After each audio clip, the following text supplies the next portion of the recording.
اللهم صل على محمد وعلى آل محمد كما صليت على إبراهيم وعلى آل إبراهيم إنك حميد مجيد.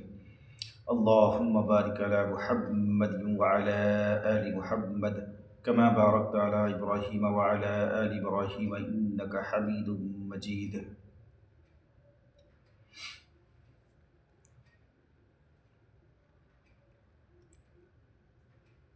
دوستو، کئی دن سے میں آپ لوگوں کے سامنے نہیں آ سکا تھا،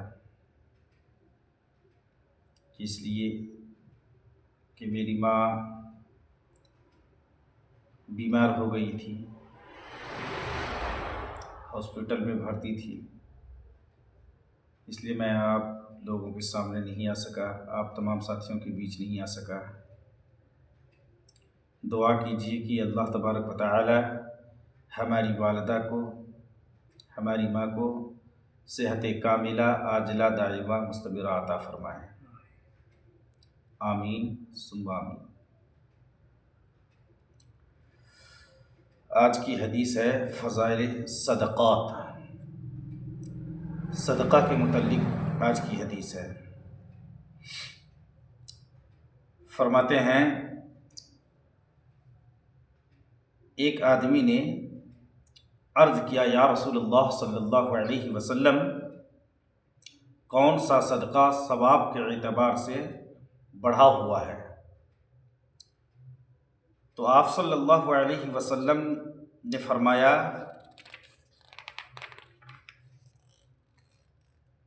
کہ صدقہ ایسی حالت میں کرے، صدقہ ایسی حالت میں کرے کہ تندرست ہو، مال کی حرص دل میں ہو، اپنے فقیر ہو جانے کا ڈر ہو، اپنے مالدار ہونے کی تمنا ہو، اور صدقہ کرنے کو اس وقت تک مؤخر نہ کر کہ روح حلق تک پہنچ جائے، یعنی مرنے کا وقت قریب آ جائے، تو یوں کہے کہ اتنا مال فلاں مسجد کا اور اتنا مال فلاں مدرسہ کا، حالانکہ اب مال فلاں وارث کا ہو گیا ہے۔ فلاں وارث کا ہو گیا کا کیا مطلب ہے؟ کہ وارث کا حق اس میں شامل ہو گیا، یعنی اولاد کا۔ اسی لیے وصیت صرف 1/3 میں ہو سکتی ہے، اور مرض الموت کے صدقات بھی 1/3 میں ہو سکتے ہیں، اس سے زیادہ کا حق مرنے والے کو نہیں ہے۔ اسی واسطے ایک اور حدیث میں حضور اقدس صلی اللہ علیہ وسلم کا پاک ارشاد ہے، آدمی کہتا ہے میرا مال میرا مال، حالانکہ اس کا مال صرف 3 چیزیں ہیں۔ ہر انسان کا مال 3 چیزیں ہیں، جو کھا لیا، جو پہن لیا، یا جو اللہ کے راستے میں صدقہ کر کے جمع کر دیا۔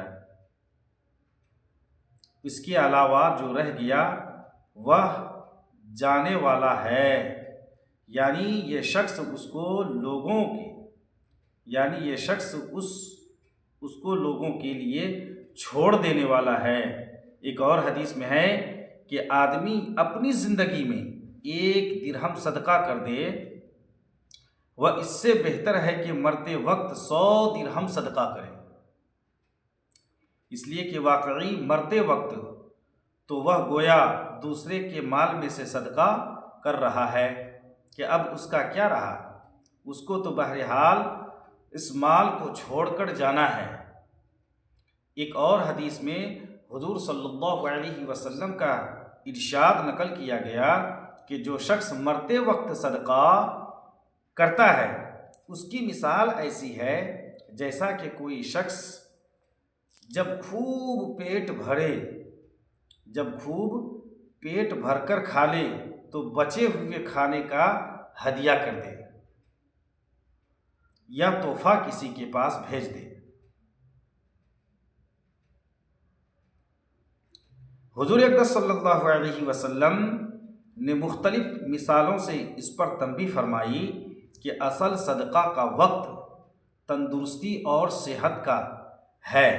اپنے نفس سے اصل مقابلہ اسی وقت ہوتا ہے، لیکن ان سب کا مطلب یہ نہیں کہ مرتے وقت کا صدقہ یا وصیت بیکار ہے۔ بہرحال ثواب اس کا بھی ہے، ذخیرہ آخرت وہ بھی بنتا ہے، البتہ اتنا ثواب نہیں ہوتا جتنا اپنی ضرورتوں اور راحتوں کے مقابلے میں صدقہ کرنے کا ثواب ہے۔ حق تعالی شانہ کا ارشاد ہے، کتب علیکم اذا حضر احدکم الموت ان ترک خیرا الوصیۃ للوالدین والاقربین بالمعروف حقا علی المتقین۔ تم پر فرض کیا جاتا ہے کہ جب تم میں سے کسی کی موت آنے لگے، اگر وہ مال چھوڑے تو والدین اور دوسرے رشتہ داروں کے لیے کچھ وصیت کر جائے جو معروف طریقے پر ہو، جن کو خدا کا خوف ہے، ان کے ذمے ضروری چیز ہے۔ یہ حکم جو اس آیت شریفہ میں ذکر کیا گیا ہے ابتدا اسلام کا ہے۔ اس وقت ماں باپ کے لیے یہی وصیت فرض تھی۔ اس کے بعد جب میراث کا حکم نازل ہوا تو والدین اور جن رشتہ داروں کا حق شریعت نے معین کر دیا ان کے لیے وصیت کا حکم منسوخ ہو گیا، لیکن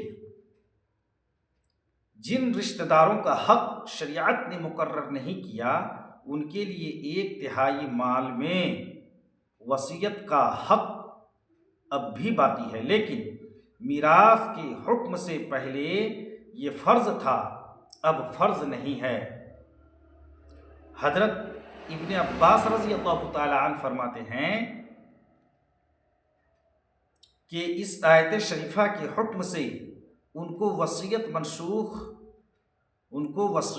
منسوخ ہو گئی جو وارث بنتے ہیں، اور جو وارث نہیں بنتے ان کو وصیت منسوخ نہیں ہوتی۔ قتادہ رضی اللہ تعالی عنہ کہتے ہیں کہ اس آیت شریفہ میں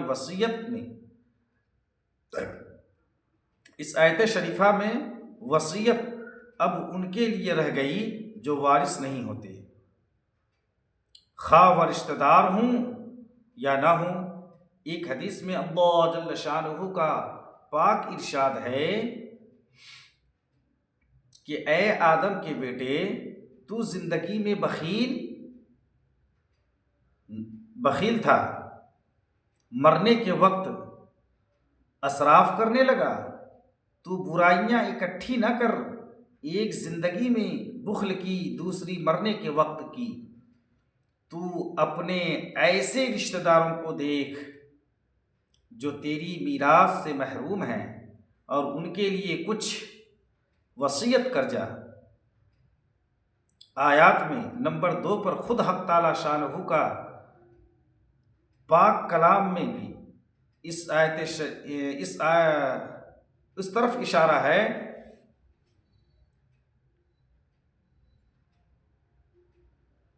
کہ صدقہ اس وقت کا افضل ہے جب کہ آدمی کو مال کی محبت ستا رہی ہو، بمقابلہ اس کے کہ دل سرد ہو چکا ہو۔ ایک حدیث میں ہے کہ اللہ جل شانہ اس شخص سے ناراض ہوتے ہیں جو اپنی زندگی میں تو بخیل ہو اور مرنے کے وقت سخی ہو۔ اس لیے جو لوگ صدقہ و اوقاف میں مرنے کے وقت کا انتظار کرتے ہیں یہ پسندیدہ چیز نہیں ہے۔ اول تو اسی کا علم کسی کو نہیں کہ کب اور کس طرح موت آ جائے۔ متعدد واقعات اس قسم کے قابل عبرت دیکھنے میں آئے ہیں۔ آئے کہ مرنے کے وقت بہت کچھ صدقات اور اوقاف کرنے کی امنگیں لوگوں میں تھیں، لیکن بیماری نے ایسا گھیرا کہ مہلت ہی نہ لینے دی۔ کسی پر فالج گر گیا، کسی کی زبان بند ہو گئی، کہیں ورثہ تیمارداری بیچ میں حائل ہو گئے، اور اگر ان سب عوارض سے بچ کر اس کی نوبت آ بھی جائے، جو بہت کم آتی ہے، تب بھی وہ درجہ ثواب کا تو ہوتا نہیں جو اپنی خواہشات کو نقصان پہنچا کر صدقہ کرنے کا ہے۔ البتہ اگر اپنی زندگی میں کوتاہی سے نہ کر سکا تو مرنے ہی کے وقت کو غنیمت سمجھے کہ مرنے کے بعد کوئی کسی کو نہیں پوچھتا، سب 2-4 دن رو کر بھول جاتے ہیں۔ روزانہ کی یہ مشاہدہ ہیں، جو کچھ لے جانا ہے خود ہی اپنے ساتھ لے جاؤ، کام دے گا۔ کہتے ہیں کہ بنی اسرائیل کے ایک آدمی نے اپنے دل میں سوچا کہ آج رات کو چپکے سے صدقہ کروں گا۔ چنانچہ رات کو چپکے سے ایک آدمی کے ہاتھ میں مال دے کر چلا آیا۔ صبح کو لوگوں میں آپس میں چرچا ہوا کہ رات کوئی شخص ایک چور کو صدقہ دے گیا۔ اس صدقہ کرنے والے نے کہا، یا اللہ، چور پر صدقہ کرنے میں بھی تیرے ہی لیے تعریف ہے کہ اس سے بھی زیادہ بدحال کو دیا جاتا، تو ہی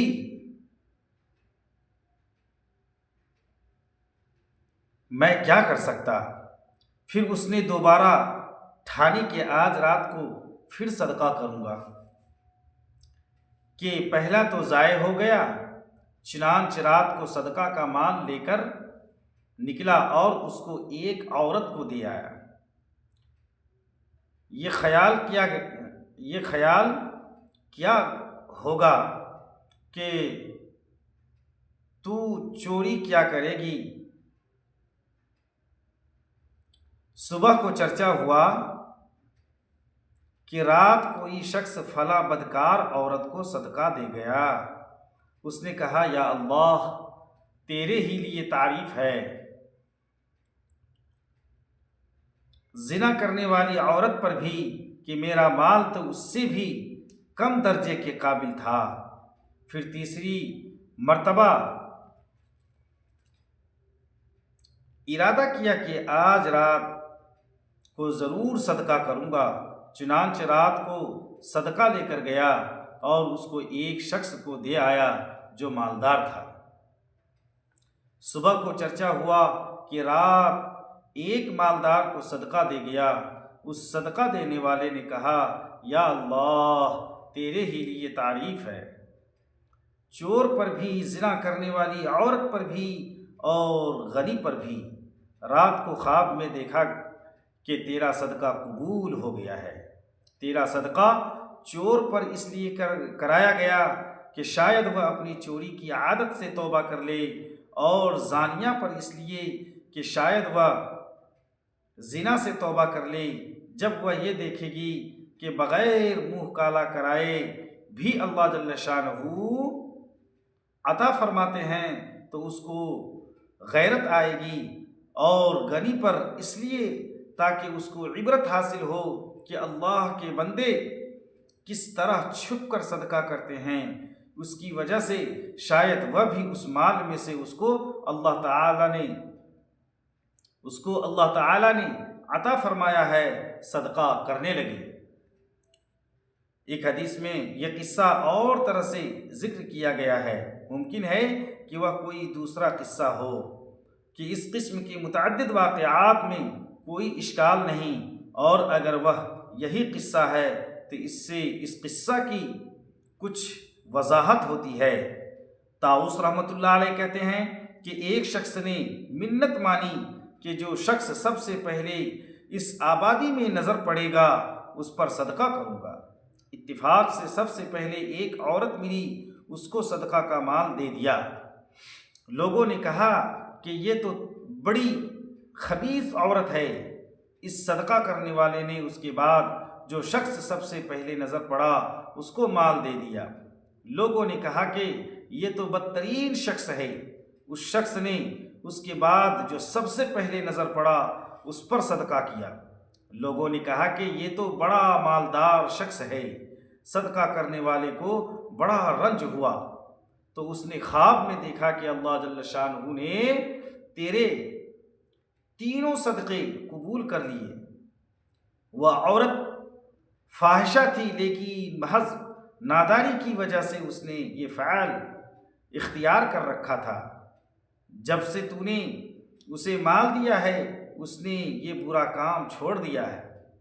دوسرا شخص چور تھا اور وہ بھی تنگ دستی کی وجہ سے چوری کرتا تھا، تیرے مال دینے پر اس نے چوری سے علیحدگی اختیار کر لی۔ تیسرا شخص مالدار ہے اور کبھی صدقہ نہ کرتا تھا، تیرے صدقہ کرنے سے اس کو عبرت ہوئی کہ میں اس سے زیادہ مالدار ہوں، اس لیے اس سے زیادہ صدقہ کرنے کا مستحق ہوں۔ اب اس کو صدقہ کی توفیق ہو گئی۔ اس حدیث شریف سے یہ بات واضح ہوئی کہ اگر صدقہ کرنے والے کی نیت اخلاص کی ہو اور اس کے باوجود وہ بے محل پہنچ جائے تو اس میں بھی اللہ جل شانہ کی کوئی حکمت ہوتی ہے۔ اس سے رنجیدہ نہ ہونا چاہیے۔ آدمی کا اپنا کام یہ ہے کہ اپنی نیت اخلاص کی رکھے کہ اصل چیز اپنا اسی ارادے اور فعل ہے، اور ان صدقہ کرنے والے بزرگ کی فضیلت بھی ظاہر ہے کہ باوجود اپنی کوشش کے جب صدقہ بے جگہ صرف ہو گیا تو اس کی وجہ سے بددل ہو کر صدقہ کرنے کا ارادہ ترک نہیں کیا، بلکہ دوبارہ سہبارہ صدقہ کو اپنے مصرف پر خرچ کرنے کی کوشش کرتے رہے۔ یہی وہ ان کا اخلاص اور نیک نیتی تھی جس کی برکت سے تینوں صدقے قبول بھی ہو گئے اور قبول کی بشارت بھی خواب میں ظاہر ہو گئی۔ حافظ ابن حجر رحمۃ اللہ علیہ فرماتے ہیں کہ اس حدیث سے یہ بات معلوم ہوئی کہ اگر صدقہ ظاہر کے اعتبار سے اپنے محل پر خرچ نہ ہوا ہو تو اس کو دوبارہ ادا کرنا مستحب ہے، اور دوبارہ ادا کرنے سے اکتانا نہیں چاہیے، جیسا کہ بعض بزرگوں سے منقول ہے کہ خدمت کو قطع نہ کر، اگرچہ عدم قبول کے آثار ہوں۔ علامہ عینی رحمۃ اللہ علیہ فرماتے ہیں کہ اس سے یہ بات بھی معلوم ہوئی کہ اللہ جل شانہ آدمی کی نیک نیتی کا بدلہ ضرور فرماتے ہیں،